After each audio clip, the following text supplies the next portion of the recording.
Fly me to the moon, let me play among the stars. Hello, my name is Sarah Putz. I am the sound designer for My Way. I really like using sound to be able to bring people to different places and have different experiences.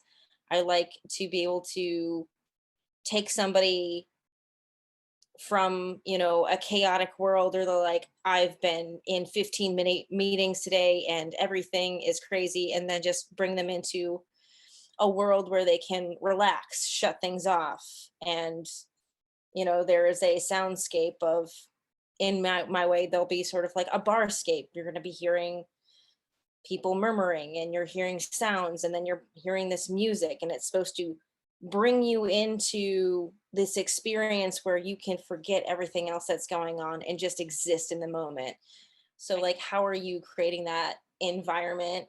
And it should be enough that you feel like you're there, but it's not drawing your attention. You're successful when nobody knows that anything has happened at all. Something wonderful happens. Obviously, we're working out in a tent, so we have to think about, okay, how are we making this work? We have to make sure that the sound is heard. So you're working with a scenic designer, making sure that my speakers aren't interfering with the way they want things to look, but also making sure that the speakers are going to be able to be heard and not hidden behind a wall. So you have to have these conversations, make sure that everything is working out. We're talking to the costume designer, making sure that the mic packs are hidden, but also that we have the support that we need, so that if it's a hot day, our mic pack isn't getting completely soaked in sweat, so to the point that it doesn't function.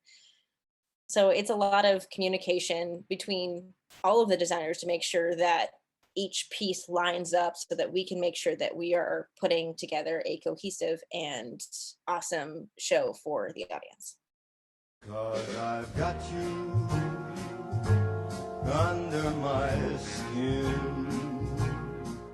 Sound design is really interesting because you can uh, manipulate the way that people feel by utilizing sound. If you play something that sounds like a heartbeat for long enough, your heartbeat syncs with that sound. And then if I were to speed that heartbeat sound up, your heartbeat that's synced with that will start to speed up. So then you're feeling that panicky, like fight or flight feeling, where you're like, okay, I feel very invested in this now, because you're sort of having that height experience because I've changed something that your brain isn't thinking about.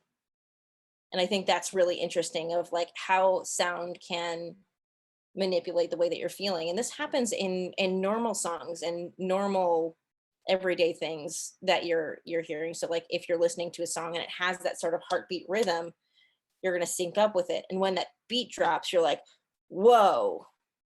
In other words,